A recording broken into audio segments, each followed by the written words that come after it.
Chúpame la pinga, mamacita. Esta es la noche. Está la escuela. Escuela del calor. Gusta un peso. Espera, mami.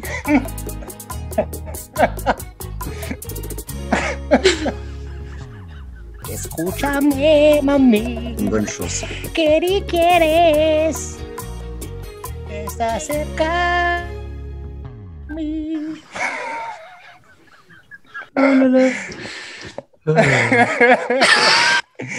C'est parfait. Moi, j'ai dit assez de conneries là.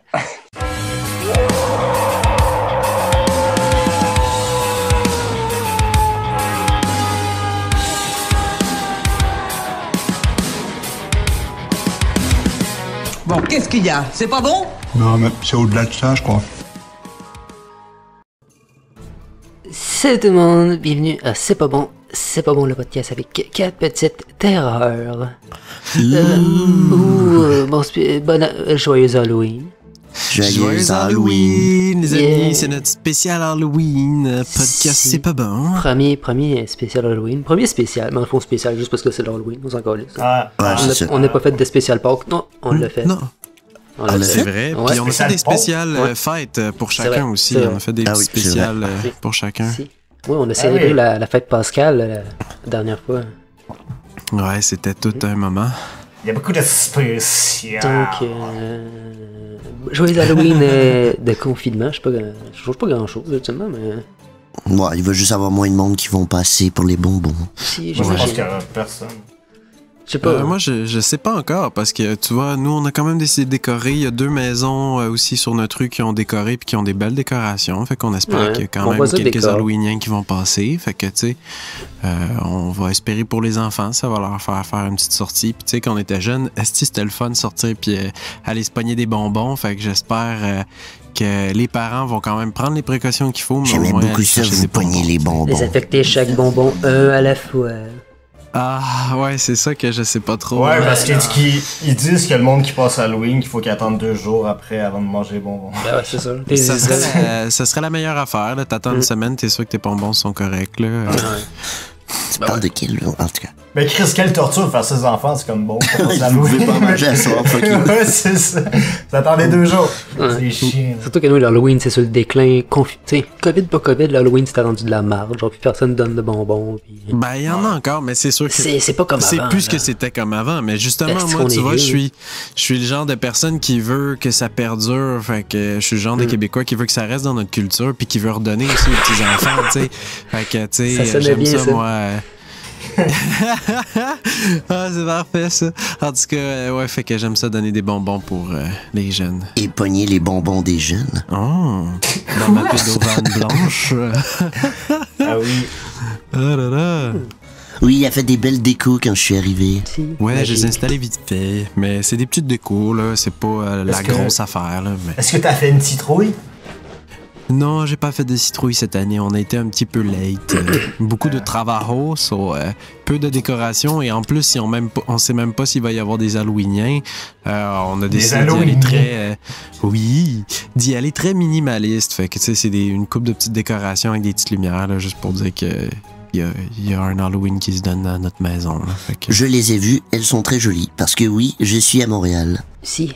Alex est à Montréal chez Oliver. C'est pour attraper le COVID puis le ramener à Rimouski. Ouais, c'est ça. Ouais, c'est un clandestin. Ah mais ça existe pas. Montréal. Mardi. Dans la zone rouge. Toujours survivant, mon cher? Ouais, à date, oui. Si. J'ai beaucoup de photos. Ouais. Il neige à Rimouski, hein? Ouais. Il faisait genre -8 quand je suis parti avant hier, là. Avec la neige? Non, il faisait frais. Ben, il y avait neigé le soir d'avant, mais là, il neigeait pas. Je sais pas là, il paraît qu'il neigeait pas depuis. Il y a un peu de neige. Jusqu'à la Pocatière, il y avait de la neige. Après ça, il y avait plus de neige. C'est frais, ça. À Rawdon aussi, mes parents ils ont eu de la neige. À Mont-Tremblant aussi, ils ont eu de la neige. Ce que j'ai su de des collègues, donc... Ouais, on est quand même chanceux de pas encore avoir de la neige. Là. Moi, il faut que je finisse de ramasser mes feuilles dans le cours. C'est correct. Tu peux les laisser là, c'est meilleur pour la terre. Ouais, mais quand t'en as trop, ça peut étouffer ton gazon aussi. Trop, c'est comme pas assez. Le best, c'est que tu les déchiquettes puis tu peux faire du compost avec ça. Ça, c'est le best. Là, tu passes à tondeuse quand t'as un terreau de compost, c'est là que c'est le best. Mais direct sur ton gazon, même, ça va juste tuer tout ce qui vit. Non, c'est l'inverse. Ça va les étouffer. On n'a pas le temps. Faut quand même, parce qu'on est quand même limité. De retour après la pause. De retour après la pause. Fait que, Oli, commence pour nous ton oui. Ton oui. Cette semaine, j'arrivais avec un spécial d'horreur de la Deuxième Guerre mondiale. Donc, c'est une histoire qui est soi-disant peut-être vraie ou peut-être de récit. On le sait pas exactement. En fait, ça aurait été une expérience qui aurait été faite dans les années 1940 par des chercheurs russes qui ont gardé 5 personnes éveillées pendant 15 jours en utilisant un gaz expérimental basé sur des stimulants. Fait qu'en gros, ils voulaient voir qu'est-ce que ça fait sur le corps humain de garder 15 personnes réveillées dans une pièce fermée. Donc, puis de voir comment tu te détériores, ou est-ce que ça va bien. Tu sais, c'était pour les soldats, voir est-ce qu'on pourrait les garder plusieurs jours sur les stimulants, qu'est-ce qui va se passer, c'est quoi les symptômes de la dépravation du sommeil, tu sais, de manque de sommeil, là. Donc, le récit va commencer, donc je vais vous lire le récit qui se propage pas mal sur Internet. Je dirais depuis quelques années, ça fait le tour de l'Internet, puis on sait pas si c'est vrai ou ça l'est pas, ou c'est un mythe, donc je vais vous parler de cette histoire. Donc, mettez-vous à l'affût des moments difficiles et de blablabla.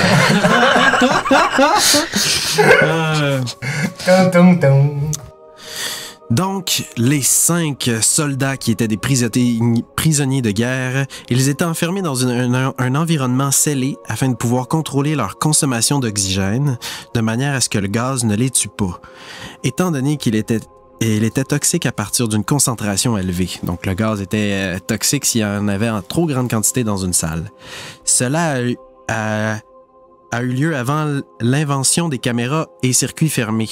Ils n'avaient donc pas de microphone et de fenêtres en verre, et eux, ils utilisaient des fenêtres en verre épaisses d'une 12aine de centimètres pour la cloison, en fait, de la chambre forte. Fait que c'était comme une chambre forte où ils amenaient les tests, les sujets, pour mettre le gaz dans cette chambre-là. Puis il y avait juste un micro qui leur permettait de parler à travers avec les sujets et une grosse vitre style hublot de bateau de 12 cm d'épais. Fait que tout était scellé en gros. La chambre était équipée de lits d'appoint, sans literie, de l'eau courante et de toilettes, et contenait des livres et suffisamment de nourriture sèche pour qu'ils puissent tenir à 5 pendant plus d'1 mois. Donc, il y avait tout ce qu'il fallait en termes de bouffe. Les sujets de test étaient des prisonniers politiques jugés ennemis de l'État durant la Seconde Guerre mondiale. Tout s'est bien passé pendant les 5 premiers jours. Les sujets ne se plaignaient que rarement, car on leur avait promis qu'ils seraient libres s'ils acceptaient de subir le test et de ne pas dormir pendant 30 jours, bien que la libération fût hors de question. Leurs conversations et leurs activités étaient surveillées, et on a pu noter qu'ils ne parlaient que d'incidents de plus en plus traumatisants dans leur passé. Le ton de la conversation devenait beaucoup plus sombre après le 4e jour. Au bout de 5 jours, ils ont commencé à se plaindre à propos des circonstances et des événements qui les avaient menés là où ils se trouvaient, et à montrer des signes de paranoïa sévère. Donc, après 5 jours, sous l'effet du gaz, ils commençaient à paranoïer et à redouter d'être là. Pourquoi ils étaient là? Pourquoi je me sens pas bien? Pourquoi on s'est fait pogner? Puis on n'aurait pas dû sur le champ de bataille. Ils ont arrêté de parler et à la place, ils se sont mis à parler au microphone ou au miroir du hublot, en fait, dans l'effet de miroir du hublot. Curieusement, ils semblaient penser pouvoir gagner la confiance des expérimenteurs en se retournant contre leurs camarades, les autres sujets de tests en captivité avec eux. Les chercheurs ont tout d'abord supposé qu'il s'agissait d'un effet du gaz. Après 9 jours, le premier d'entre eux a commencé à crier Il courait sur la longueur de la chambre en hurlant à plein poumon pendant 3 heures sans discontinu. Donc, il arrêtait pas, il hurlait, là. Fait que l'homme, après le 9e jour, il s'est mis à hurler, là, sans finir, là, hurler à plein poumon, là. Zébé, mon cher! Puis il a essayé ensuite de ne pas s'arrêter, mais il n'arrivait qu'à produire de temps à autre de petits couinements. Donc, à force de crier, il a perdu la voix. Il était plus capable, il s'est époumoné à force de crier. Les chercheurs ont pensé qu'il s'était déchiré les cordes vocales. Le plus surprenant dans ce comportement, c'est la manière dont les autres sujets ont réagi. Ou plutôt, n'ont pas réagi, en fait. Ils ont continué à murmurer à l'attention des microphones jusqu'à la seconde où les cris ont commencé. Donc, ils murmuraient, il y avait toujours des petits murmures dans les microphones, un peu inaudibles. Ah, est-ce que t'es là? Ça. Je vais te mettre tout dans les fesses. Je veux des cookies. Le sens? Donne-moi des cookies. Est-ce que tu le sens, mon doigt? Tu veux des cookies?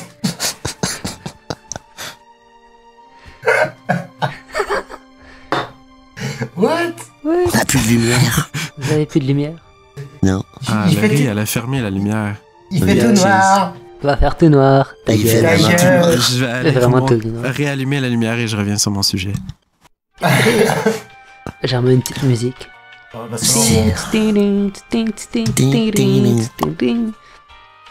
Mais moi, je trouve que ça fait peur, man. Hey, j'ai Ouais, en quasiment... plus, il y a les lumières qui éteignent, genre. Ouais, surtout que c'est pas chez nous, donc j'ai comme plus fait comme... Ah, C'est des ratures, hein. c'est des retours.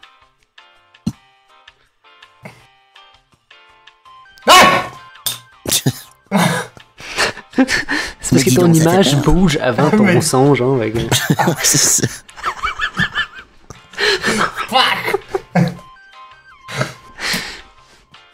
C'est pas... Et... Donc, après avoir perdu la voix, ce qui était le plus surprenant dans ce comportement, c'est la manière dont les autres sujets ont réagi. En fait, c'est ça, ils n'avaient pas réagi, ils faisaient rien. Ils l'ont laissé hurler. C'est comme s'ils étaient tellement fatigués puis en même temps buzzés par le gaz qu'ils n'ont pas bougé. Donc, ils continuaient à murmurer dans les microphones, à l'attention des microphones, jusqu'à ce que des cris ont commencé. 2 des captifs qui ne criaient pas ont alors désossé les livres, ont enduit toutes les pages avec leurs propres excréments. Avec leur caca. Et les ont collés sur le verre du hublot. Ils ont fait des belles dorures. dorures. Rapidement arrêtés. Fait que ça veut dire que soudainement, ils se sont mis à hurler et ont chié, ont étendu le papier des livres sur le hublot pour boucher le hublot pour pas que les scientifiques les voient. Voilà mon caca. Et après ça, les murmures qu'on entendait dans la salle ont arrêté. 3 jours se sont écoulés. Ça avait la bouche pleine. Les chercheurs vérifiaient que les micros, chaque heure, pour être sûrs qu'ils fonctionnaient. Car ils pensaient qu'il était impossible que 5 personnes enfermées dans une pièce ne produisaient aucun son. La consommation d'oxygène dans la chambre indiquait qu'ils devaient être tous les 5 en vie. En fait, elle correspondait à la quantité d'oxygène que 5 personnes consommeraient pendant un exercice physique extrêmement ardu. Fait que c'est comme si leur corps était en train de combattre le sommeil, mais de manière comme si je courais sur un tapis là, dans la salle. Le matin du 14e jour, les chercheurs ont fait quelque chose qu'ils avaient dit qu'ils ne feraient pas pour obtenir une réaction des captifs. Donc, ils ont essayé quelque chose qu'ils ne pensaient pas faire. Ils ont utilisé l'interphone de la chambre, espérant provoquer une quelconque réponse des détenus. Ils avaient peur qu'ils soient morts ou dans un état végétatif. Ils ont annoncé « Nous allons ouvrir la chambre pour tester les microphones. Restez loin de la porte et allongez-vous sur le ventre, par terre où vous serez abattus de vue. Si vous respectez ces règles, l'un de vous gagnera sa liberté. » À leur grande surprise, ils ont entendu une seule phrase prononcée d'une voix calme. « Nous ne voulons plus être libérés. » Des débats ont éclaté entre les chercheurs et les forces militaires qui finançaient le projet. Comme il était impossible d'obtenir d'autres réponses en utilisant l'interphone, il a finalement été décidé que la porte de la chambre serait ouverte à minuit le 15e jour. La chambre a été vidée du gaz stimulant et remplie avec de l'air frais, et des voix provenant des micros ont immédiatement commencé à protester. 3 voix différentes ont commencé à supplier, comme s'ils allaient de la vie ou de la mort, de remettre le gaz. La chambre a été ouverte et des soldats ont été envoyés à l'intérieur pour retrouver les sujets du test. Ça devait sentir bon. Ils ont commencé à hurler plus fort que jamais et les soldats ont rapidement fait de même lorsqu'ils ont vu ce qui était à l'intérieur. 4 des 5 sujets étaient toujours vivants, bien que l'état dans lequel ils étaient ne fût pas qualifiable de vivant. Les rations de nourriture des 5 jours précédents n'avaient pas été touchées. Il y avait des morceaux de chair, des cuisses et des torses du sujet mort enfoncés dans le drain au centre de la chambre, le bouchant et permettant à une dizaine de centimètres d'eau de s'accumuler sur le sol. La portion de cette eau qui était composée de sang n'a pas été déterminée. Les 4 sujets survivants, donc il y avait un sujet qui a été mort quand il a hurlé de débile pendant 3 heures. Donc, les autres 4 sujets survivants avaient également de grandes portions de muscles et de peau arrachées de leur corps. La destruction de la chair et les os à l'air libre sur leurs doigts indiquaient que leur blessure avait été infligée à la main, et non avec les dents. Comme les chercheurs l'avaient pensé au début, des observations plus précises de la position et de l'angle des blessures ont montré que la plupart des blessures, s'ils n'étaient pas toutes, avaient été infligées par eux-mêmes. Donc, c'était eux-mêmes qui se seraient arrachés des morceaux de peau. Cool. Puis ils les auraient peut-être mangés. Les organes abdominaux sous la cage thoracique des 4 sujets avaient été retirés, alors que le cœur, les poumons et le diaphragme étaient restés en place. La peau et la plupart des muscles attachés aux côtes avaient été arrachés, permettant de distinguer les poumons à travers les côtes. Tous les vaisseaux sanguins et les organes étaient intacts. Ils avaient simplement été retirés et posés par terre, répartis autour des corps éviscérés, mais toujours vivants des sujets. L'appareil digestif des 4 sujets pouvait être observé en fonctionnement digérant de la nourriture. Il a été très vite clair qu'ils digéraient leur propre chair, qu'ils avaient arrachée et dévorée durant les jours précédents. La plupart des soldats étaient des Russes d'un commando spécial affecté à l'installation, mais la plupart ont refusé de retourner dans la chambre pour en sortir les sujets tests. Ces derniers continuaient de crier pour qu'on les laisse dans la chambre et suppliaient qu'on remette le gaz pour qu'ils ne s'endorment pas. À la surprise de tout le monde, les sujets ont livré un combat violent lorsque on les a fait sortir. Un des soldats russes s'est fait déchirer la gorge et en est mort. Un autre en est sorti gravement blessé après s'être fait arracher les testicules et perforer une artère d'une de ses jambes par les dents d'un sujet. J'ai perdu mes boules.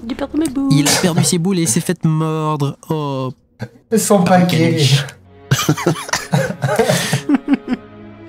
Et 5 autres soldats ont perdu la vie si l'on compte ceux qui se sont suicidés dans les semaines suivant l'incident. Donc, après les 2 morts, il y aurait 3 autres personnes qui se seraient tuées après avoir vu cette horreur. Pendant le combat, la rate de l'un des...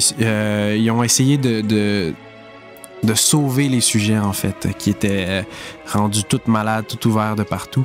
Pendant le combat, la rate de l'un des sujets vivants s'est rompue et il s'est vidé de son sang presque immédiatement. Les chercheurs médicaux ont tenté de l'endormir, mais cela s'est révélé inutile.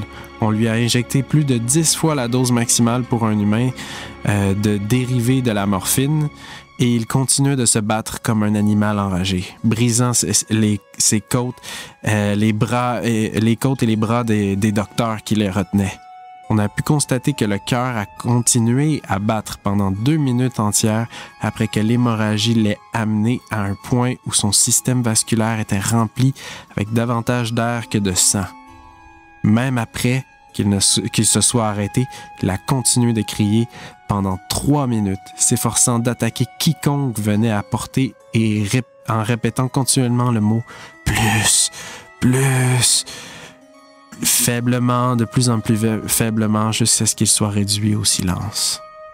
Les 3 sujets tests survivants ont été immobilisés et transportés dans une installation médicale. Les 2 ayant leur corde vocale encore intacte continuaient de supplier le retour du gaz pour rester réveillés.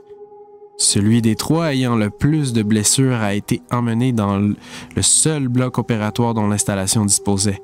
Durant la procédure devant le préparé pour le remplacement de ses organes internes, il s'est révélé immunisé aux sédatifs qui lui ont été administrés dans le but de le mettre en condition pour l'intervention chirurgicale. Il se débattait furieusement contre ces liens lorsque le gaz anesthésiant a été apporté pour le mettre hors de combat. Il a réussi à déchirer la quasi-totalité d'un bandeau de cuir épais de 10 cm attaché à un de ses poignets. Même avec le poids d'un soldat de 90 kilos qui essayait de maintenir son poignet immobile. Une quantité juste supérieure à la normale a été nécessaire pour l'endormir et, à la seconde où ses paupières se sont fermées, son cœur s'est arrêté. Et le chien a jappé. Pendant l'autopsie du sujet test qui est mort sur la table d'opération, il a été révélé que son sang contenait 3 fois la concentration normale d'oxygène. Les muscles qui étaient toujours attachés à son squelette étaient affreusement déchiquetés. Il s'était brisé 9 os dans sa lutte pour ne pas être maîtrisé. La plupart à cause de la force que ses propres muscles avaient exercée sur eux. C'est comme si ses muscles étaient pleins d'oxygène et super power. Le second survivant avait été le premier du groupe à commencer à crier. Ses cordes vocales étaient détruites. Celui-ci était incapable de supplier ou de protester contre l'opération. Il n'a réagi qu'en secouant violemment la tête pour montrer sa désapprobation lorsque le gaz anesthésiant a été amené près de lui. Il a secoué la tête pour faire oui lorsque quelqu'un a suggéré à contre-cœur d'essayer l'opération sans anesthésie. Il préférait pas d'anesthésie, il voulait pas dormir.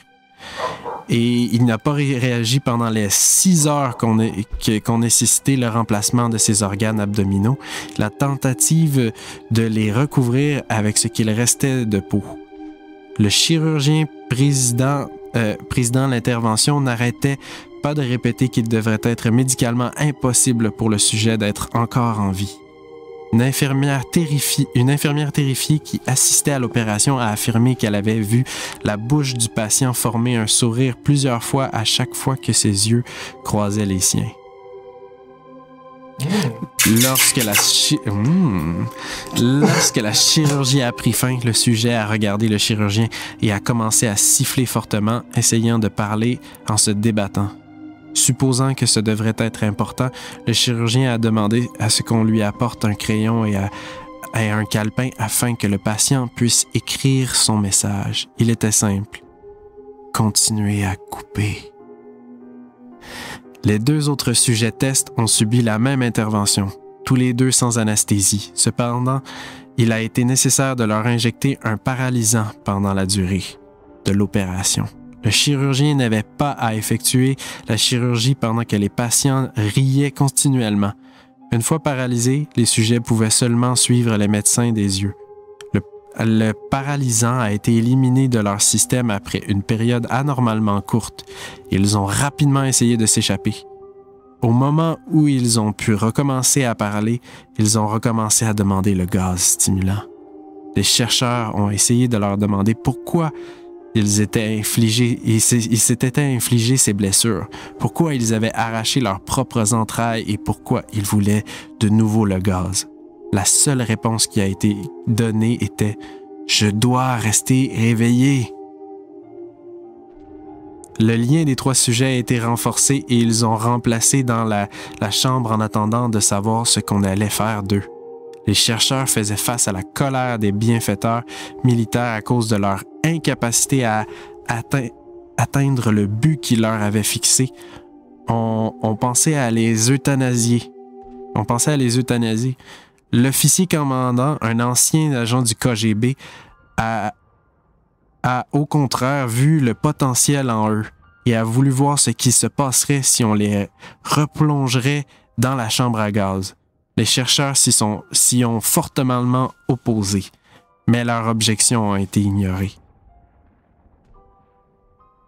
Afin de les préparer à être de nouveau scellés dans la chambre, les sujets ont été connectés à un moniteur électroencéphalographique et leurs liens ont été... Ouais, c'est ça. Et leurs liens ont été renforcés pour un confinement à long terme. À la surprise générale, ils ont tous les trois arrêté de se débattre au moment où quelqu'un a laissé échapper qu'on allait les mettre dans le gaz. Il était évident qu'à ce moment, ils avaient énormément de mal à rester éveillés. Un des sujets qui pouvait parler fredonnait d'une voix forte et sans s'arrêter. Le sujet muet, appuyant ses jambes de toutes ses forces, d'abord la droite, puis la gauche, puis de nouveau la droite, afin d'avoir quelque chose sur quoi se concentrer. Le dernier sujet gardait sa tête au-dessus de son oreiller et clignait des yeux rapidement. Ayant été le premier à avoir été relié à l'électroencéphalogramme, la plupart des chercheurs observaient ces ondes cérébrales avec surprise. Elles étaient normales la plupart du temps, mais affichaient parfois inexplicablement une simple ligne. C'était comme s'ils subissaient plusieurs morts cérébrales avant que tout ne redevienne normal. Comme ils se concentraient sur le papier qui sortait du moniteur, seule une infirmière a vu que ses paupières se fermaient au moment où sa tête est retombée sur son oreiller. Ces ondes cérébrales se sont immédiatement muées en celles du sommeil profond. Puis la ligne droite est apparue pour la dernière fois alors que son cœur s'arrêtait. Le seul sujet restant en état de parler s'est mis à crier pour être scellé immédiatement. Ces ondes cérébrales montraient la même ligne droite que celui qui était mort après s'être endormi. Le commandant a donné l'ordre de sceller la chambre avec les 2 sujets à l'intérieur, les 2 sujets restants, ainsi que 3 chercheurs. Un des 3 qui ont été nommés a immédiatement sorti son revolver et a tiré une balle entre les yeux du commandant, puis a retourné son arme contre le sujet muet, lui faisant également sauter la cervelle. Il a ensuite pointé son arme vers le sujet restant, toujours attaché au lit, tandis que les membres restants de l'équipe médicale et de chercheurs fuyaient la pièce. « Je ne me laisserai pas enfermer là-dedans avec ces choses, pas avec vous !» a-t-il crié l'homme attaché à la table. « Qu'est-ce que vous êtes ?» a-t-il demandé. « Je dois le savoir. » Le sujet a souri. « Nous sommes des zombies. »« Est-ce que vous vous êtes oublié si facilement ?» a répondu le sujet. « Nous sommes vous. Nous sommes la folie qui est cachée dans chacune d'entre vous, suppliant d'être libéré à tout moment dans votre esprit animal. Nous sommes ce dont vous vous cachez toutes les nuits dans vos lits. Nous sommes ce que vous réduisez au silence et à la paralysie lorsque vous rejoignez le paradis nocturne que nous ne pouvons fouler. » C'était mon histoire d'horreur. Merci bien. C'est chaud. J'ai la chair de poule jusque dans la nuque. J'ai fait caca dans mes culottes. Est-ce que tu l'as mis dans le hublot comme les patients? Non, je l'ai mangé. C'est pour ça qu'on voit plus ta webcam. Ouais, ben oui, je me suis caché pour faire ça, voyons, un minimum de respect. Il y en a mis partout. Je veux garder ma fierté. Bah oui. Bon, merci Ali. Merci Ali pour cette histoire. Moi je pense que c'est une histoire. Quand même pas si pire. Moi je pense que c'est une histoire. Je pense pas que c'est vrai par contre. Non, moi non plus. Non, ça reste une histoire. Là, j'ai vu que c'est un hoax, mais c'est une belle histoire. Au fur et à mesure de le lire, tu t'es rendu compte que c'était un hoax, hein?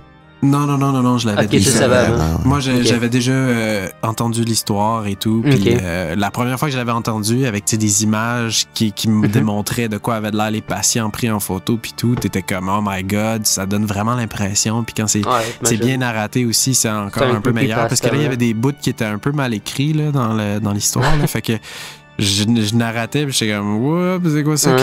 What the fuck? Mais tu sais, je connaissais quand même l'histoire, fait que j'essayais de vous l'expliquer en même temps, sans perdre le fil. Donc, mais j'aimais bien cette histoire-là, je la trouvais quand même gore, puis quand même cool.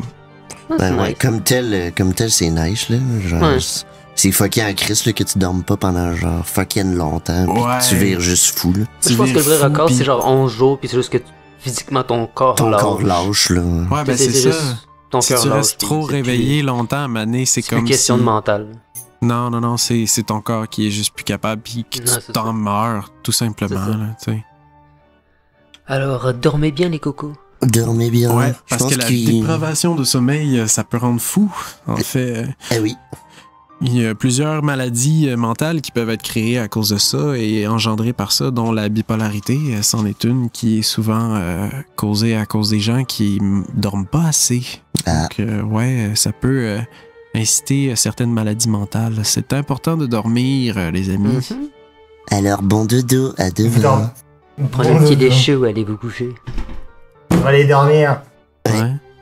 Je pense qu'il faudra faire une petite pause parce qu'on n'aura pas le temps de faire l'autre sujet avant. Ouais, c'est ça. Puis, une petite question d'ouverture sur le sujet. Vous, est-ce que vous dormez assez le soir, les boss? Oui, moi je dors mes 8 heures facile. C'est bien. Bien tapé. Si. Moi, je dors 23 heures sur 24. Je me couche à 10 heures, puis je me lève à 6 heures, dépendamment des jours. Ça fait 8. Bon. Moi, je manque un peu de sommeil parfois. Ça, c'est à cause de la cocaïne. Non, c'est pas vrai. Je fais pas de cocaïne. C'est fini. Je me couche à 6 heures, mais le lendemain. C'est ça. Ouais, moi je dors 7 heures, mais il faudrait que j'en dorme 8. Faudrait que je me couche un peu plus tôt. Ou 10. 38. Ou alors je te 38. 38. Mais c'est plus que 24. Il hiberne. Alors, nous prenons une pause.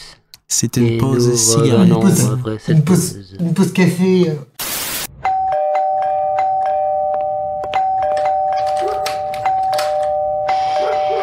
Qu'est-ce qu'il y a? Rien. C'est l'Halloween, envie de... Ta gueule, tabarnak!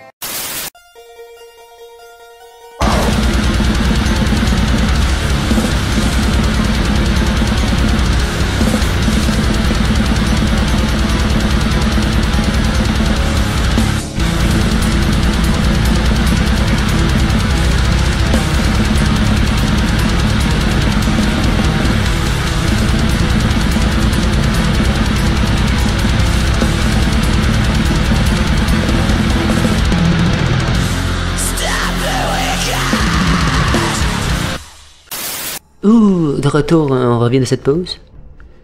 Alors, vous êtes bien... C'est à moi. Attends, je vais prendre une dernière gorgée. Tu bois de la bière? Oh, de la bière! Ça me tentait.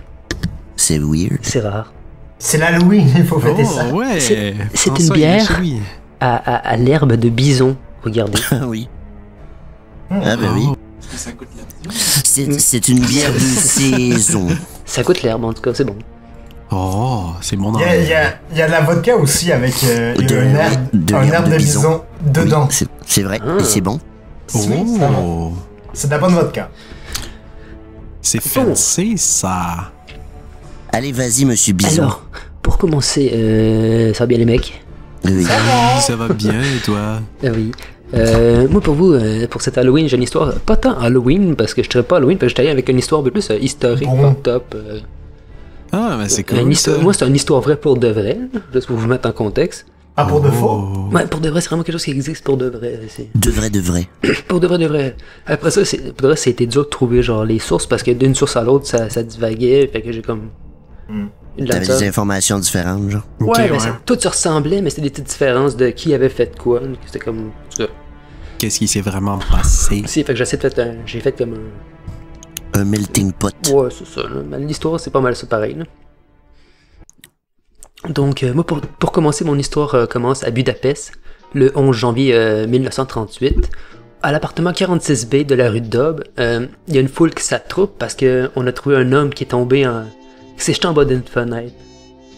Parce qu'il s'est défenestré, puis là, tout le monde s'attroupe pour voir c'est qui, puis savez-vous qui était cet homme? Un guess? Gandhi.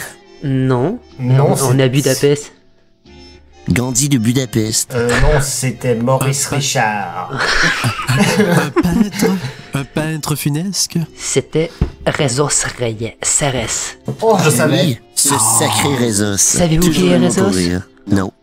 C'était un clown, un trapéziste, un survivant de la Shoah, qui est des Juifs en tout cas, un pianiste et le compositeur de la chanson la plus tragique au monde. C'est surtout pour ça qu'il est connu en fait. Et c'est quoi? Ben, je vais vous expliquer je vais vous expliquer un peu toute sa vie. Est-ce que tu vas nous chanter un petit bout? Non, mais je vais vous en faire écouter un petit bout à la fin pour que vous compreniez un peu l'émotion de la chose et le background de l'histoire. Là. Ok. Donc, Reza Serres naît le 3 novembre 1899, fait que ça fait quand même un bail. Il faut se mettre à l'époque, là, début 1900, genre. Bon, mon histoire, ça se passe dans les années à peu près 20-30, là, ish. Ok. Fait que Reza naît d'une famille juive qui quitte assez jeune pour suivre un cirque ambulant. Il a quand même assez de talent, mais genre, il est arrivé à un accident, puis il a failli perdre la vie. Fait qu'il a comme décidé de se recycler, puis d'aller plus vers le côté musical de la chose. Fait qu'il a décidé d'apprendre le piano pendant sa convalescence. Puis il est comme tombé en amour avec la musique, puis il a décidé que maintenant c'était avec ça qu'il allait gagner sa vie. Fait que, avec les années, Reza, il enchaîne des petits contrats musicaux, genre de petites musiques de films muets à l'époque, puis de la musique à gauche à droite dans des petits cabarets, mais rien pour gagner sa vie. Puis avec les années, il rencontre une fille, Dorothea. Je trouve ça assez laid comme nom.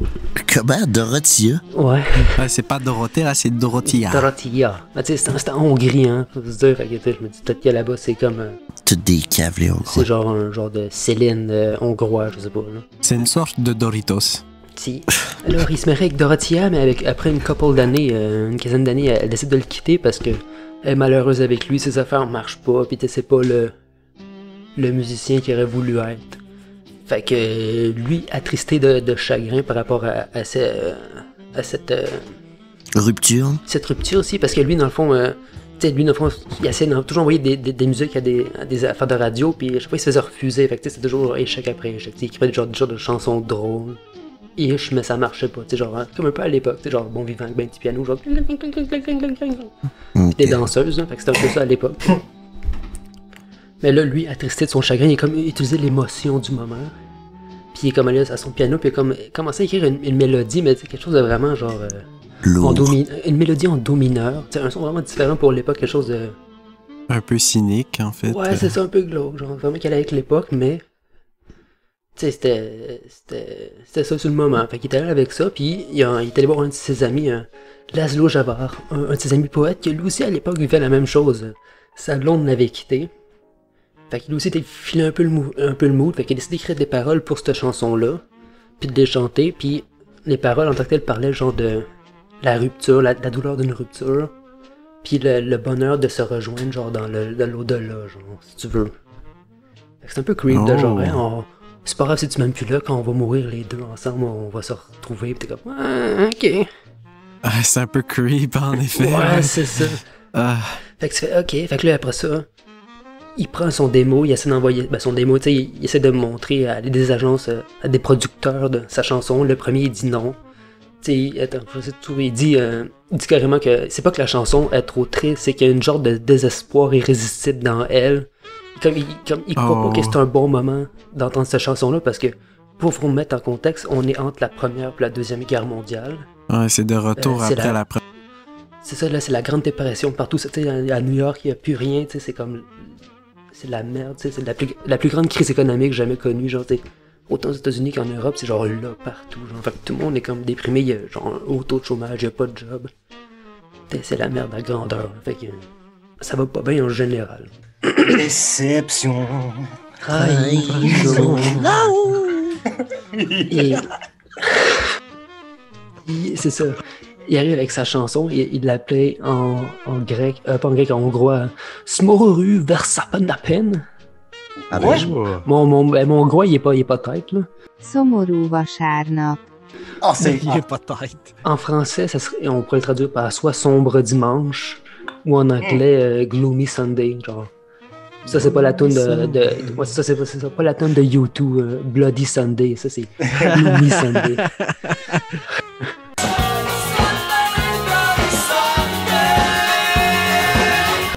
Bloody Sunday. Quoi que les deux tunes donnent le goût de se suicider, mais ça, c'est... Ouais. Ça, c'est une autre histoire. C'est une autre histoire. Ben, tu vois, c'est parce que c'est un peu ça le problème avec mon histoire. Cette tune-là a comme eu un effet, on dirait que c'était comme la bonne tune au bon moment, mais elle a eu un effet tragique où ce que il y a beaucoup de choses qui sont été reliées, beaucoup de choses qui sont passées.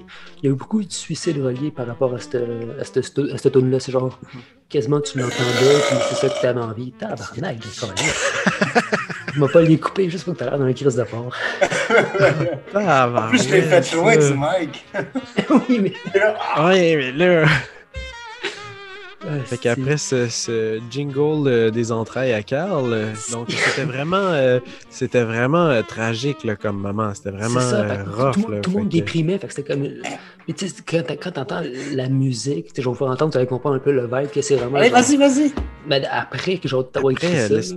Non, tout de suite! Fait que c'était comme une chanson qui faisait penser... Les paroles étaient très tristes, puis la musique était très genre, puis surtout que c'était comme... Ça trashait dans tout le joyeux, puis ça venait chercher le monde, là, je sais pas... Ça donnait le goût de s'ouvrir les veines. Là. Ouais, c'est comme Despacito, ce que ça a été. Ben là, ça a été leur Despacito à s'ouvrir les veines de l'époque, genre, tu sais. Tu peux voir ça de même. J'aime bien ton analogie. Fait que, tu sais, dans le fond, ça a commencé par... où est-ce que j'étais rendu? Blablabla. OK. Après ça, la chanson, quand le producteur décide de la produire, il l'envoie partout sur la terre. Fait que la tune, elle a aussi joué aux States, qu'en Hongrie, que genre partout en Europe, je veux dire, en tant que tel. Fait qu'il y a eu beaucoup des cas reliés à cette tune-là, genre aux States, en Europe, de suicides, genre par dizaines.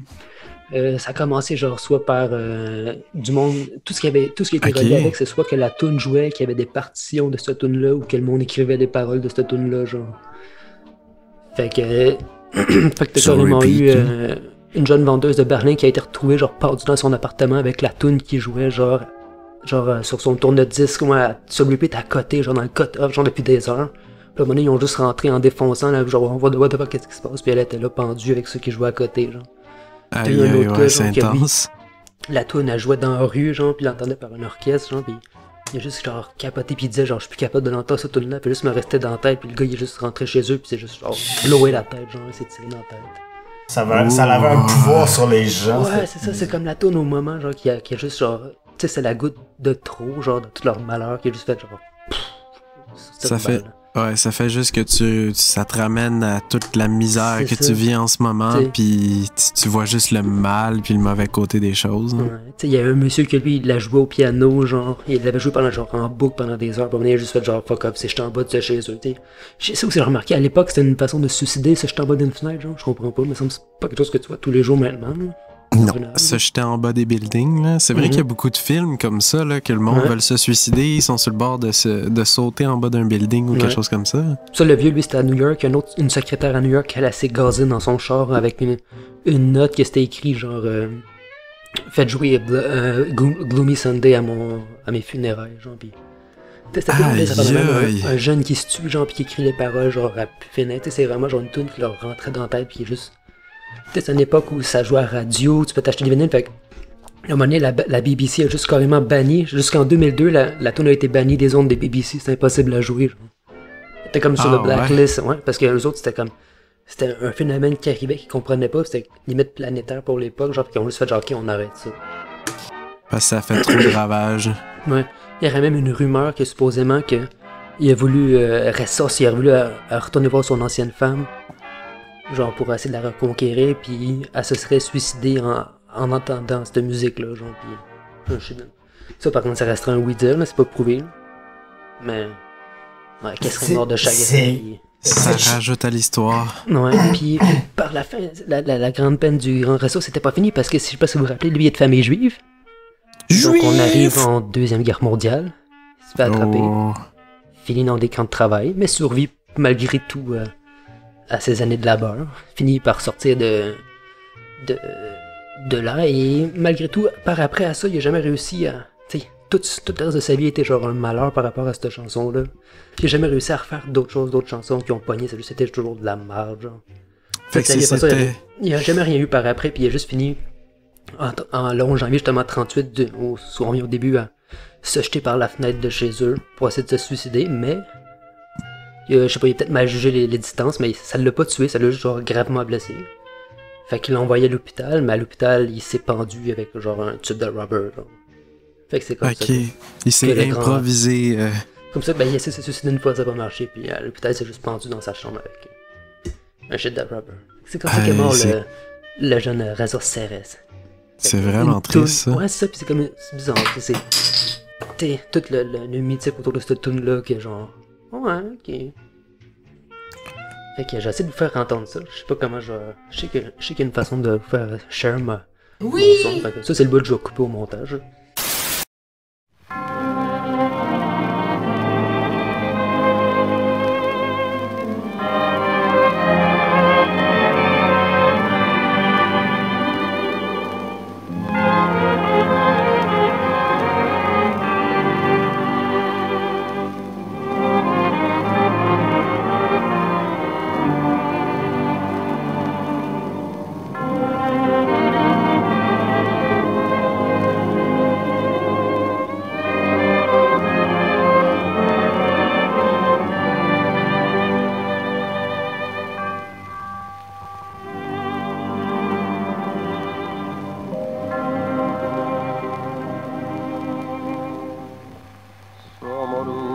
Vasárnap 100 fehér virággal vártalak, kedvesem, templomi imával. Álmokat kergető vasárnap délelőtt, bánatom hintaja nélküled visszajött. Azóta szomorú mindig a vasárnap, könny csak az italom, kenyerem a bánat. Szomorú vasárnap, utolsó vasárnap, kedvesem, gyere el! Pap is lesz koporsó ravatal, gyász lepel. Akkor is virág vár, virág és koporsó. Virágos fák alatt utam az utolsó. Nyitva lesz szemem, hogy még egyszer lássalak. Ne félj a szememtől, holtan is áldalak. Utolsó vasárnap.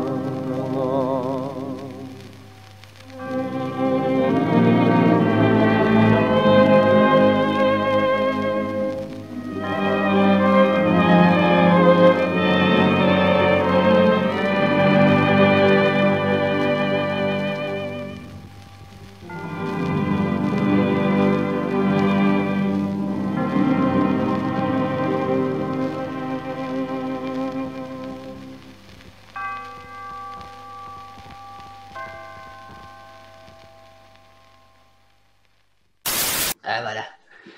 Alors, de retour après cette chanson. Comment avez trouvé-vous cette chanson, les mecs?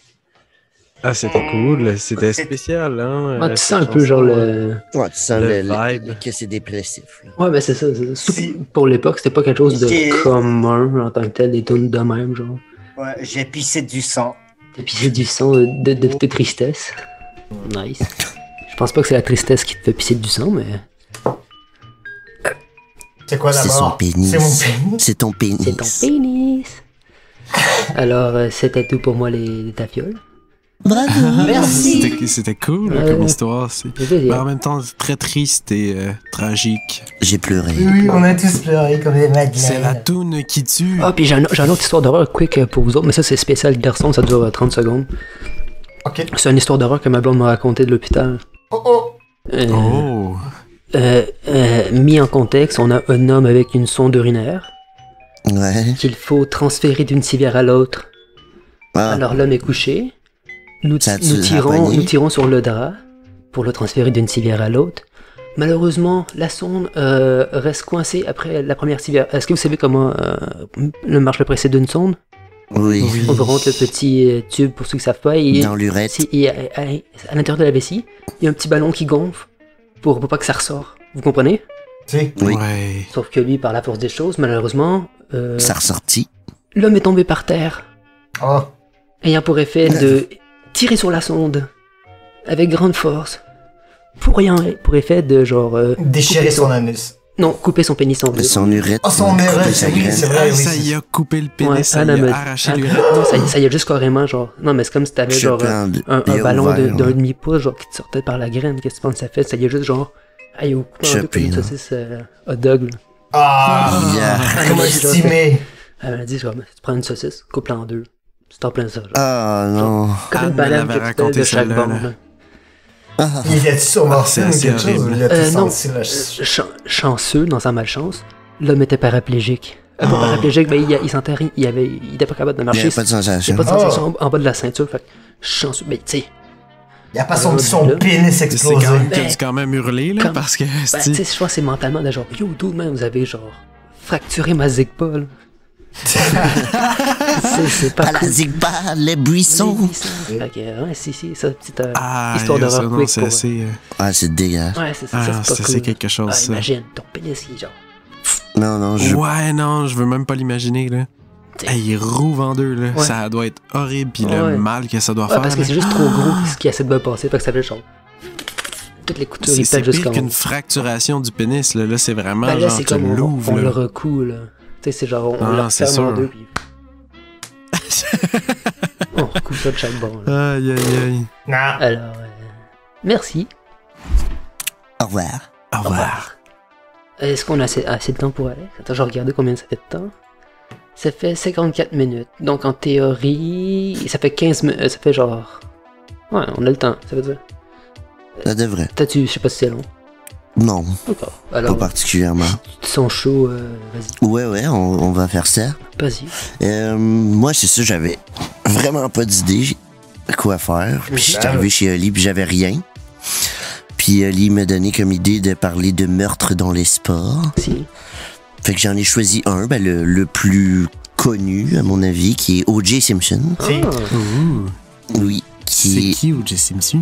c'est un joueur de football T'as jamais vu les américain. T'as jamais vu? T'as jamais vu les Non, Simpsons? j'ai jamais vu. Moi, j'avais pas entendu Il est dans les parler Simpsons. de O.J. Simpson. Ouais. Oui, Les il est dans les Kardashians. Simpsons. C'est lui qui a mis Mais, les Kardashians sur la map. Oui, et oui, il a joué dans beaucoup de films aussi. OK. T'es analyste sportif, oui. O.J. Simpson, je vais commencer en vous parlant un peu de sa carrière sportive, vite. Il a joué pour les Bills de Buffalo, puis pour les 49ers. Ok. C'est un porteur de ballon. C'est le premier porteur de ballon à avoir fait 2000 verges dans une saison. Puis je pense qu'il y en a un autre à part lui, puis lui, il l'a fait 2 fois. Ok, ça couvre. C'était un sprinteur olympique aussi. Fait que ça l'aidait.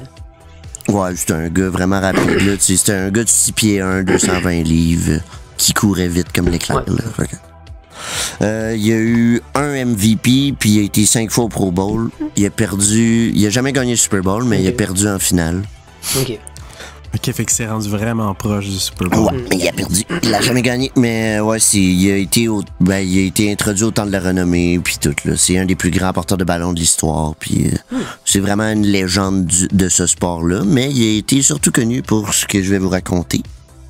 Le 12 juin 1994, une journée avant que je naisse, sa femme a été retrouvée poignardée avec un de ses amis dans sa maison. Peut-être c'est ton ancienne vie. Ouais. Elle est morte pis toi t'es né. Ouais, c'est ça. C'est moi. c'est devenu moi. C'était ton ancienne vie juste avant. Ton ancienne vie. Je vais me marier avec une joueuse de football noire, puis elle va me tuer. Voilà. Pour perdurer le cycle. T'as dedans, Exactement. Fait que c'est ça, fait qu'elle a été retrouvée morte, puis son ami aussi, poignardé. Puis lui, O.J., il était comme pas là. Pas censé. Ouais. Puis ils ont demandé, ils l'ont contacté, puis ils ont dit « Livre-toi à la police, on veut juste t'interroger ». Puis il était censé se livrer à la police le 17 juin, fait que 5 jours plus tard. Puis il s'est pas pointé, puis il a décidé de s'enfuir. Au Fait Mexique. qu'il y a eu... Il s'est enfui à bord de... Je précise le char pour Ford François. Bronco. Ouais, Ford Bronco, blanche. Oh, tu connais. Déjà connais, Ouais. non? Ouais, tu connais. Tu connais, non?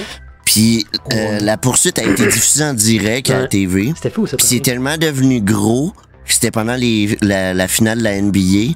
Ils ont annulé le match pour continuer à checker la poursuite.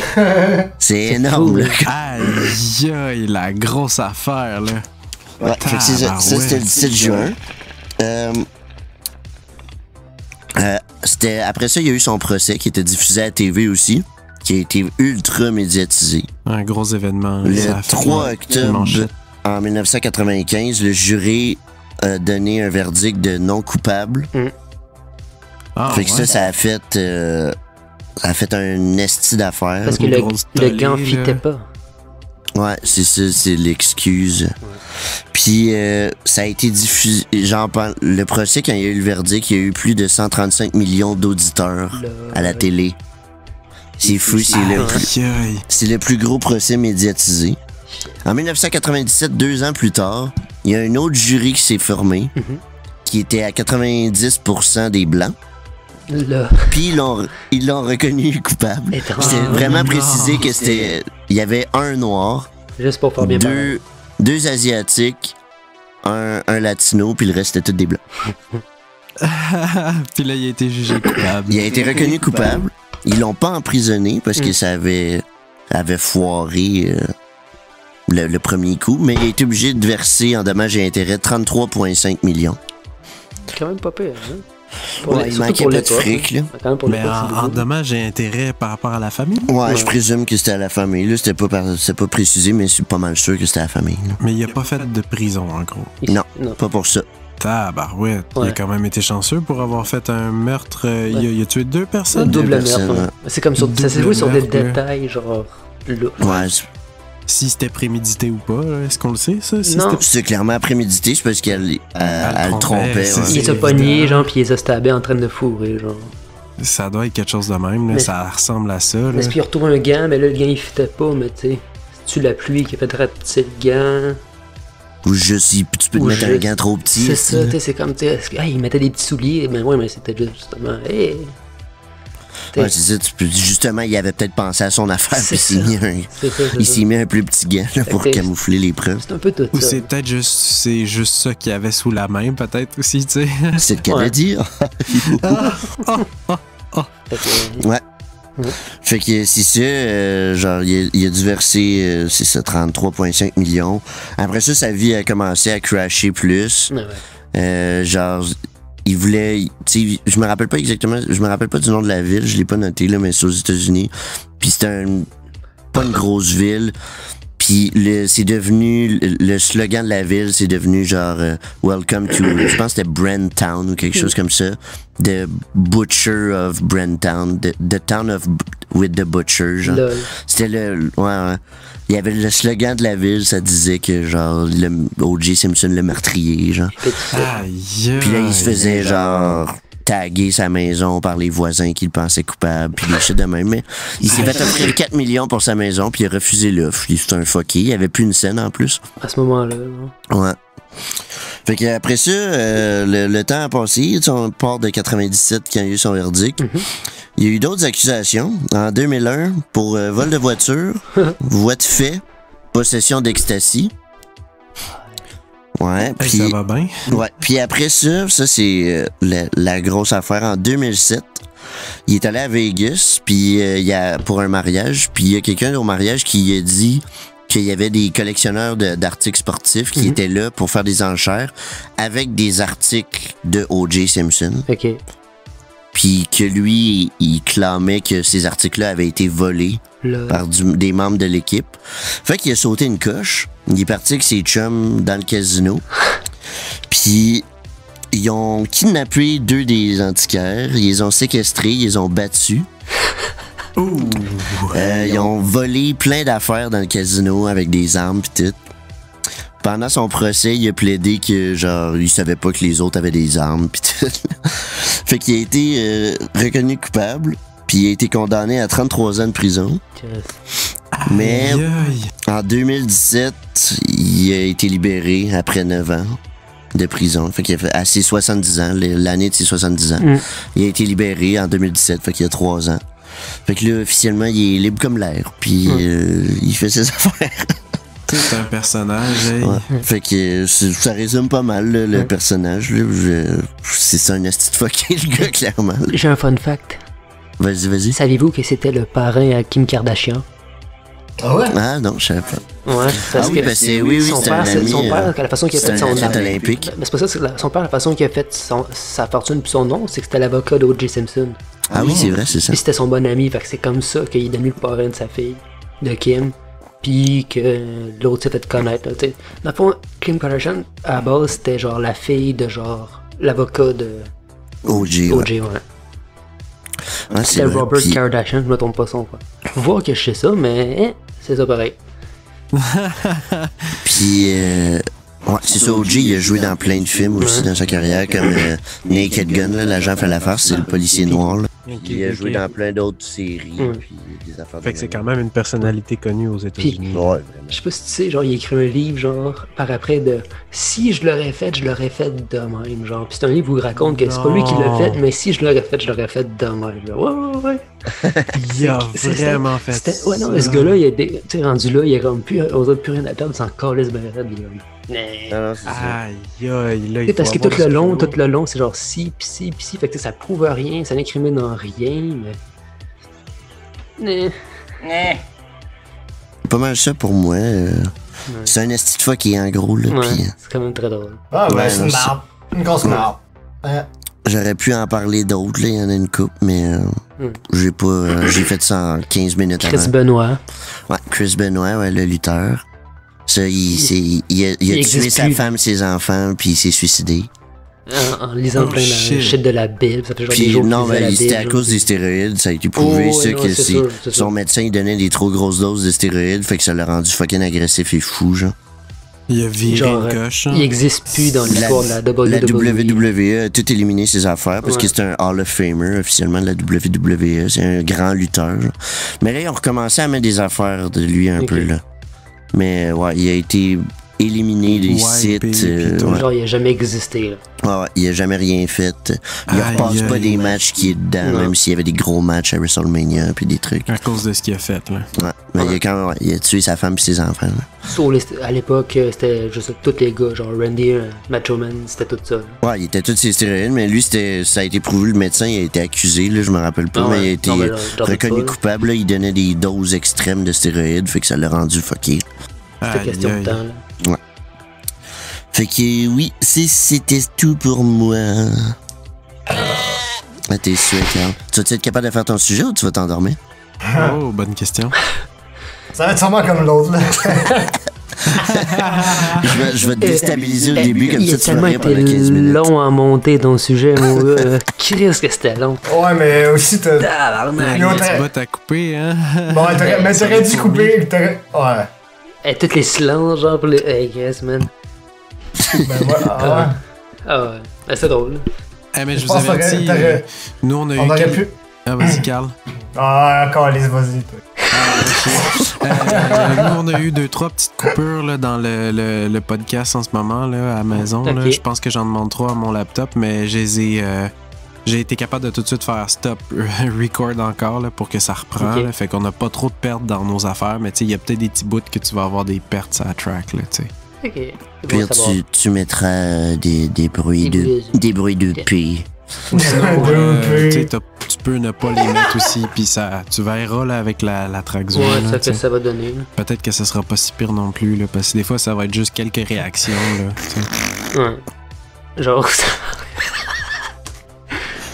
C'est même pas drôle. Pourquoi tu ris d'abord? Tu sais, maintenant, en plus, quand il grotte, je mets des sons de chef. Mais là, j'ai compté, genre, au dernier épisode, j'ai genre mis 8 sons de chef. Là, je suis comme, ok. Ouais, change, je mets des. C'est sûr que j'ai pas juste coupé parce que j'étais tanné, là. Laurie, ma copine, elle trouve ça vraiment drôle que t'as mis les sons de chef parce qu'elle trouvait ça genre vraiment écœurant là, de nous entendre roter dans ses oreilles. Les sons de chef que c'était vraiment parfait, genre. C'était l'entre-deux, genre il est encore là, mais tu sais. Ouais, là, c'est parfait, là, genre. Fait que là, il faut restarter le Zoom. Si, il faut restarter pour que Carl ait 40 minutes pour son sujet. 40 minutes. Alors Carl, tu as 40 minutes de sujet. Je vais juste aller faire pipi. Ben ouais, vite. J'allais fermer et je repars. De retour après cette pause. D'accord.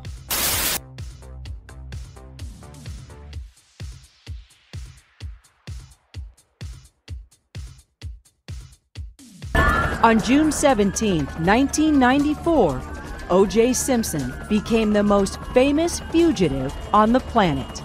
Everybody was on the alert looking for a wanted double homicide suspect who happened to be a Heisman Trophy winner. David Gascon, the LAPD's chief spokesperson at the time, believed O.J.'s whereabouts wouldn't remain a mystery very long. I remember having a conversation, and I told him directly, I said, you know how this is going to end up. Somebody's going to see O.J. Simpson out here. Somebody's going to see him out on the freeway somewhere. We're going to get the call. Highway Patrol. Yeah, I think I just saw O.J. Simpson on the 5 freeway. He's heading north. Near Nicole Brown Simpson's grave, south of Los Angeles, the white Bronco is spotted. At the wheel, O.J.'s best friend and former teammate, Al Cowlings. Did you see him? Yeah, we believe so. And we looked at him, you know? And he stared us down like he was dead. Hold on, I got a cop coming here right now. Okay, we'll put it out. Okay, bye. With police now in his rear view, Cowlings calls 911, making sure they know O.J. is armed and desperate. 911, what are you reporting? This is AC. I have OJ in the car. Okay, where are you? Please, I'm coming up the 5 freeway. Okay. Right now, we are okay, but you gotta tell the police to just back off. He's still alive, that he got a gun to his head. Is everything else okay? Everything right now is okay, officer. Everything is okay. All out. He wants me to get him to his mom. He wants me to get him to his house. Okay. So that's all we ask. He got a gun to his head. Okay, and what's your name? My name is AC. You know who I am, goddammit. Plat. Avec des petites pattes. Ne plaignant pas. Ouais, comment ça fait fret dans le sol? Yo, je me suis acheté des nouvelles poêles en cuivre. Des poêles? Si, en cuivre. C'est de Ça a coûté cher? Fait que je vais repartir mon record. Ouais, ça coûtait cher. Combien? T'as acheté des poêles en cuivre? Non, j'ai pas compris. Des poêles. Ok. Je pensais des poêles. Du poêle en cuivre. J'étais comme, what the fuck? Des poêlons. Pour des 4. Poêlons. Oh, wow. J'ai honte de le dire. Combien? 2500. Quoi? 2500? Pour 4? Ouais, mais c'est genre... oui, c'est la qualité. Je veux dire que ça doit être bon, là, mais...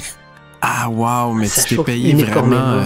Tu t'es payé la coche, tu t'es payé des poêlons de... C'est 5 mois de loyer pour moi. De grands restaurants. Il va falloir que tu me fasses la bouffe là-dedans. Si. Ah, c'est malade, man. Ça chauffe uniformément, genre, parce que habituellement, une poêle, ça chauffe par section. C'est ouais. Ça, c'est comme parfait. Faire des sauces, c'est genre de shit. Puis en tout cas, ça se lave bien? Oui, ça, je fais attention. Mais ça se lave bien, c'est des choses que tu vois trop. Non, parce que l'extérieur tout en cuivre, l'intérieur tout en inox. Oh, vous parlez de quoi, putain? Ils sont toutes faites à la main, genre ouvragées. C'est toutes faites à la main.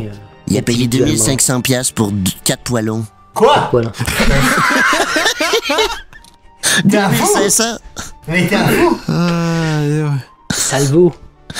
T'aurais pu le donner pour une bonne... Pour les petits handicapés de Rimouski. J'étais comme... Il y a les poêles qui allaient avec, mais j'étais comme, ouais, on va laisser faire... Il y a des quoi? Attendre. Il y avait les poêlons qui allaient avec, genre des fry pans. Des petits, fry pans. Parce que ça, j'ai comme un genre de shit pour sauter, puis j'ai un autre, c'est... Un wok? Pas comme un wok, c'est comme avec des bordures rôles, genre, c'est... Ok. Comment dire? Ok. C'est... Ouais. Très cool. Ben c'est bien, t'es reçu cette semaine? Non, faut que j'aille les chercher dimanche. T'es pas encore? Okay. Non. Next step, il va te falloir un four au gaz. Ouais, c'est ça. Là, tu serais un vrai top cuistot, là. Eh bien, je me fasse venir le gaz pour ça. Un four à pain au bois. Ah, ça c'est sûr que si j'ai une cour, je me fais un four en bois. T'aimerais ça te faire un four c'est sûr. À l'ancien. J'étais allé marcher à Saint-Fabien-sur-Mer avec ma mère, puis il y a un monsieur, genre, il y a une couple de monsieur, genre, avec qui on a parlé, qui en a un poêle à bois dans sa cour, genre, un four à pain, là. Four à pain au bois, là. Ouais, puis il était là depuis 1800. Ouais, c'est ça. 1800 quelques, là. Puis il est encore fonctionnel, il l'utilise, là. Genre de vieux four breton, là. Ouais, tout en briques, genre à l'extérieur, genre. Puis il dit qu'il l'utilise, là, qu'il fait son pain là-dedans. C'est les meilleurs. Là. Ouais, ça doit être fucking bon. Ouais, pis c'est long, là. Juste le processus de faire chauffer tout ça, de mettre ton pain, pis la chaleur. Ça cuit juste par une température qui descend, il y a pas de feu dans le four. Non, c'est ça. Ils font cuire le pain, là, tu sais. Wow, mais ça doit tellement goûter bon avec le goûter de pain. Ouais. Le bon pain chaud. Le beau pain au levain de seigle. Alors, Carl, ton histoire, t'es chaud? Je suis chaud. Dans tous les sens du terme. Qu'est-ce que t'as pour nous, Carlos? Des fous rires. Des fous rires, des histoires, des peurs, et des pipis, et des cacas dans les culottes. Et peu de cohérence. Oui. Alors je commence. Tu bugs. Ah, ça bug? Il y aura toujours quelqu'un pour vous raconter comment des seringues au sida ont été retrouvées dans son cinéma. Des seringues au sida.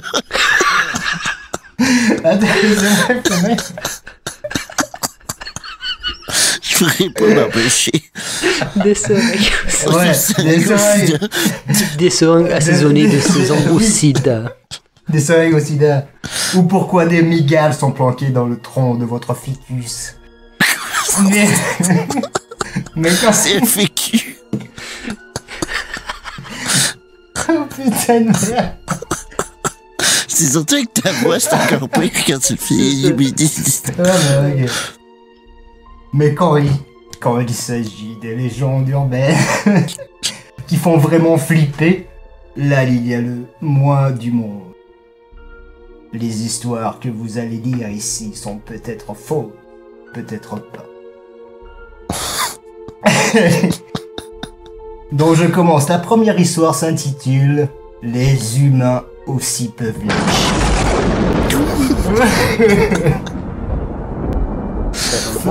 Farmingsburg, Indiana, 1987. Lisa est souvent seule dans sa grande maison, isolée au cœur des champs de maïs. Ses parents rentrent tard tous les soirs et ont donc décidé de lui acheter un chien pour la rassurer.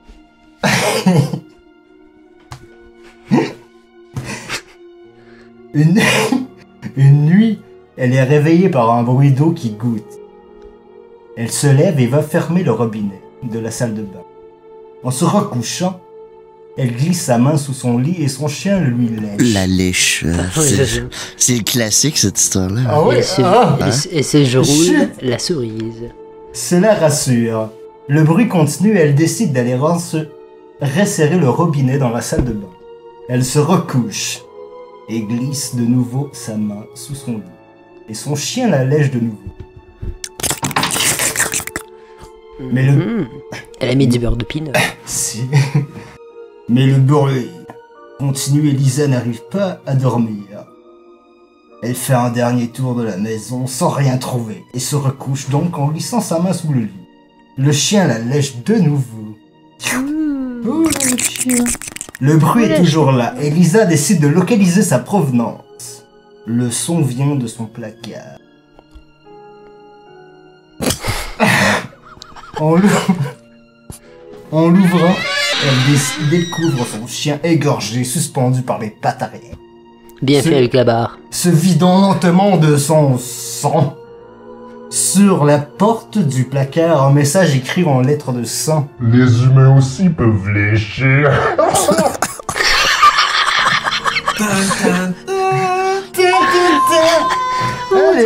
Le salopard, le pervers. Le cochon. Le gros vilain sous le lit. Aimeriez-vous une deuxième histoire d'horreur? Si, cher. Si, mon cher. T'as vu, c'est son court alors, c'est bien. C'est bien. Ça reste sur le qui-vive. La deuxième histoire s'intitule Bloody Mary. Cette histoire est arrivée à la sœur d'un ami d'un des rédacteurs de Topito qui a préféré rester anonyme. De Topito. Nous sommes en 1997. Wow. La fillette de 9 ans que nous nommerons Anna, organise une soirée pyjama. Pyjama party. Si, allez les filles. I got the best about what... Avec l'une d'elles leur raconte alors l'histoire d'une certaine Mary Roth. Mary what? Mary Roth. Mary Roth. Mary Roth. Mary Roth. Roth. Mary Roth. Alors cette Mary Roth, une magnifique jeune fille qui aurait vécu il y a de très nombreuses années. Mais c'était en 90. 97, ça, putain. Non, mais... Ta gueule. Peut-être pas, peut-être que oui.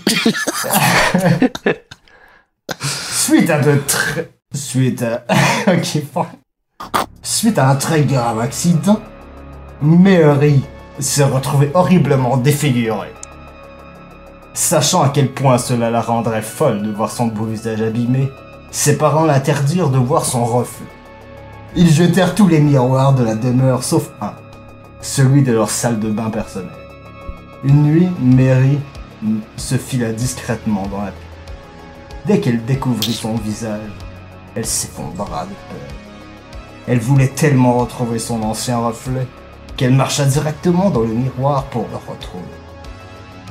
Jurant de défigurer à son tour tous ceux qui viendraient chercher Bloody Mary dans sa cachette. Putain.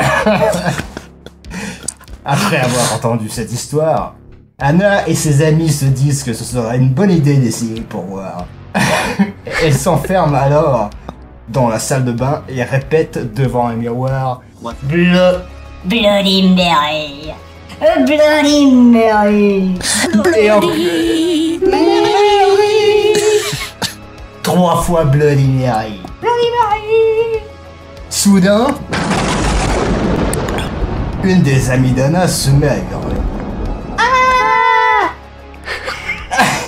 Tellement fort que la mère fait irruption dans la salle de bain. Putain, mais qu'est-ce qui se passe? Elle allume la lumière et découvre une scène horrible. Toutes les filles sont assises par terre, paniquées. Une seule reste debout, agrippée au lavabo, figée par la terreur. Le long de sa joue court de profonde entaille, sanguinolente, de longues traces d'ongles laissées par la fantôme de Mary Roth. Oh. Anna n'a jamais oublié cette histoire. Elle en est restée marquée. Dans sa face de dégueulasse. Bloody Mary. T'es vraiment dégueulasse. Une mocheté. T'es vraiment horrible. Trop la mocheté. Trop la mocheté. T'as bien la morue? Alors, cette histoire vous ont-ils fait chier dans vos culottes? Si, j'ai eu l'épouvante jusque dans... Oui. Je me suis retenu pour m'échapper. Si. Pour ne pas J'ai échapper. failli tout fermer, tout arrêter. J'étais comme, j'en peux plus. C'est insoutenable. Il y en a d'autres, mais je peux arrêter. Maurice, tu pousses le bouchon un peu trop loin. Tu pousses le bouchon un peu trop loin, Maurice. Oui, SPA, c'est Maurice, il a encore mangé tous les chocos suisses. Tu comprends, trop du coup, ça peut plus durer. Tu pousses le bouchon un peu trop loin, Maurice. Choco suisse. Choco suisse. Tellement bon que vous ne pourrez jamais vous arrêter. C'est pas ça, là, mais... C'est un peu ça. Tu pousses la patate douce un peu trop loin, Maurice. La patate douce. La patate douce. Patate douce. Putain. Moi, j'avais un peu fini. C'était excellent. Un peu, ouais. Ah, c'était bien, un peu. C'était bien. On s'entend bien. Dans personne n'a fait une thématique Halloween, genre des histoires de Frankenstein. Mais non, bien mais aussi. l'important c'était d'avoir des histoires un peu d'horreur ou des Non, thématiques, tu sais, sur la mort. C'était pas mais c'est pas un reproche. Il est content qu'on ait pas fait ça. Je suis content que c'est ça, parce que moi, en tant que tel, je suis pas un fan de l'Halloween à la base. C'est pas ma fête préférée. Tapette. Ah, moi j'aime bien Halloween. Pour moi, Halloween, c'est la même catégorie que Pâques, genre Saint-Valentin. C'est comme. Ah, mais moi, tu vois, je le vois vraiment comme la célébration du mois des morts qui arrive. C'est novembre qui arrive, puis c'est comme une célébration que moi, on vit pour... moi, je le vois des bonbons gratis, c'est hot. Ouais, c'est ça. Mais moi, j'ai toujours aimé aussi le déguisement. Le côté la peur. Moi, tu vois, je me donne l'obligation de... Des fois, je suis du genre à me faire des marathons de films d'horreur là, durant le mois d'Halloween. J'aime la peur, les trucs comme ça, tu sais, ça... Puis tu t'investis dans des gros costumes aussi. Moi, je suis quelqu'un qui aime me costumer. J'aime ça, prendre des personnages, puis représenter des personnages qui font peur, des personnages cool, des comics. Fait que j'aime beaucoup l'Halloween pour ça, tu sais.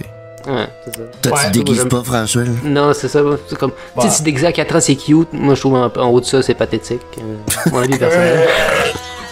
Ça dépend des gens, tu sais. Ouais, non, je sais. Mais moi, personnellement, je suis comme... Cool.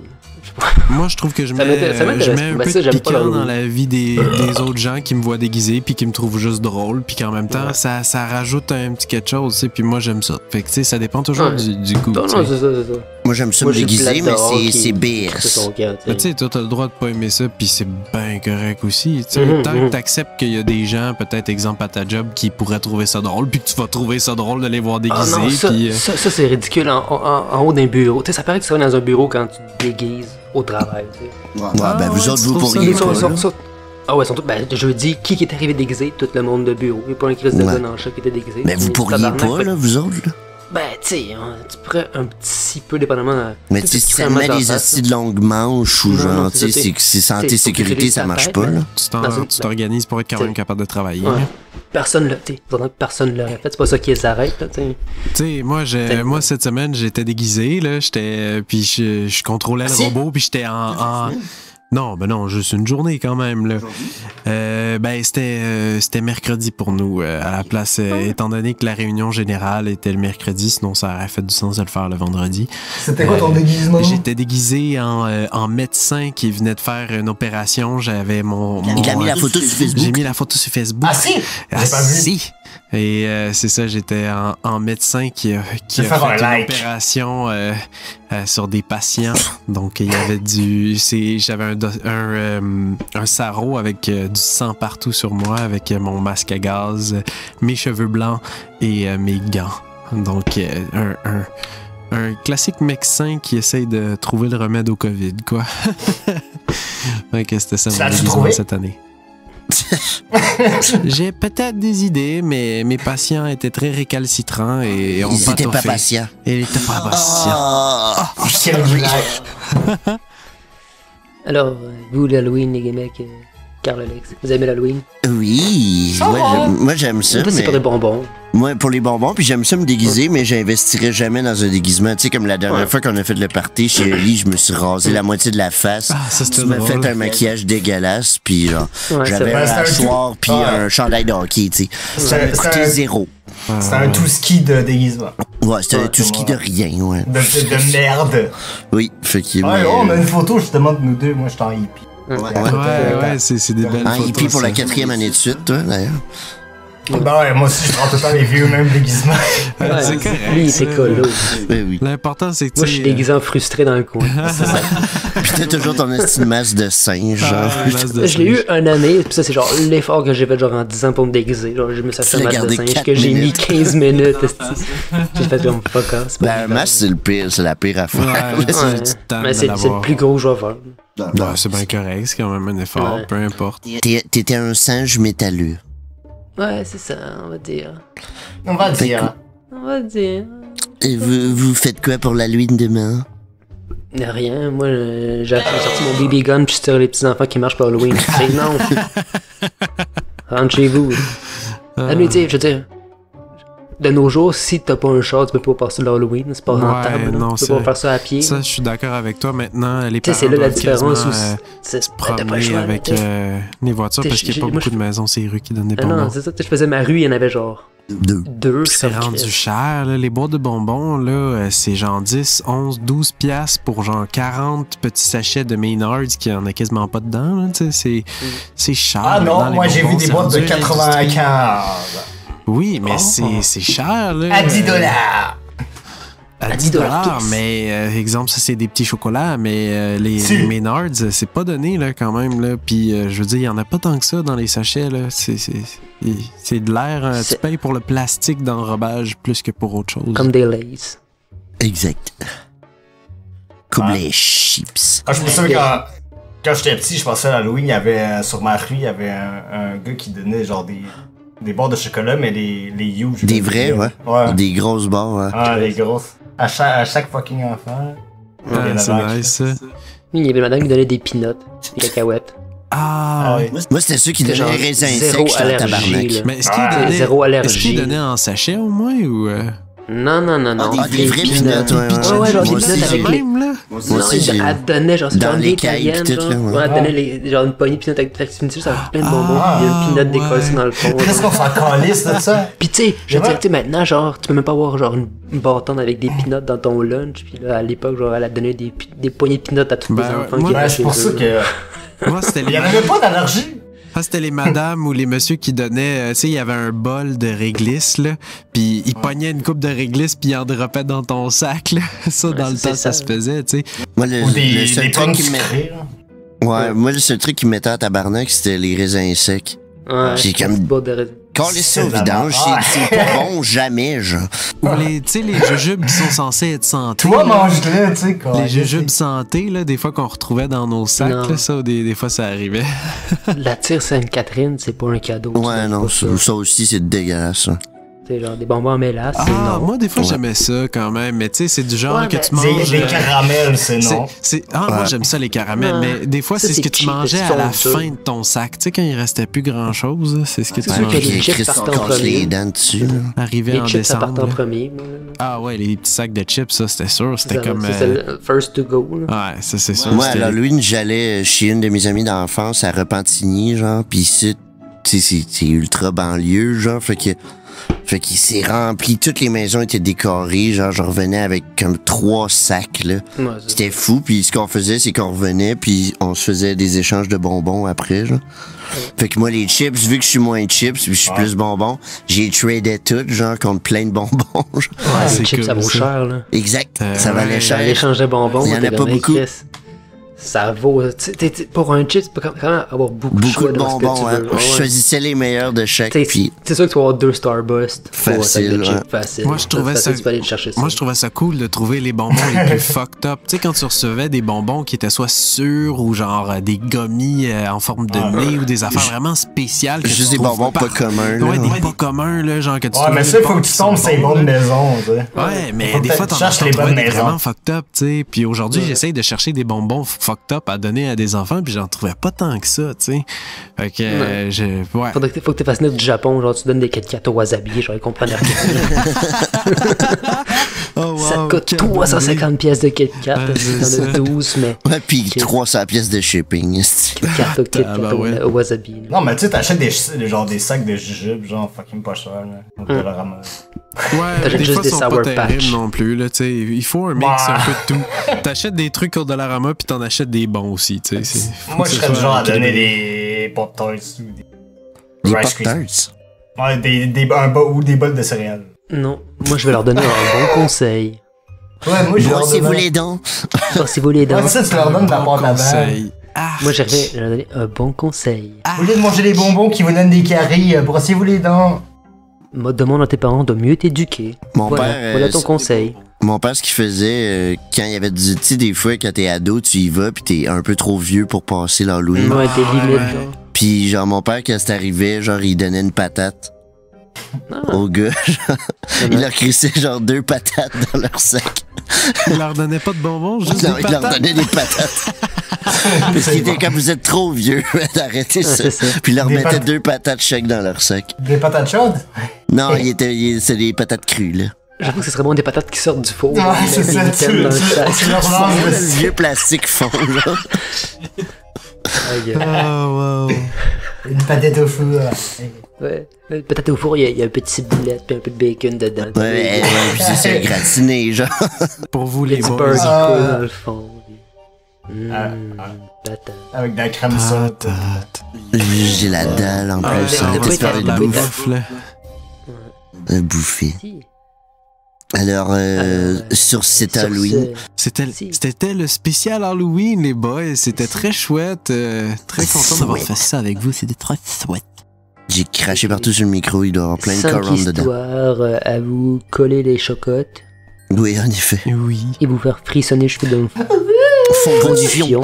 Dans le fond. Faire frissonner dans le fond de votre fion. Donc, au revoir.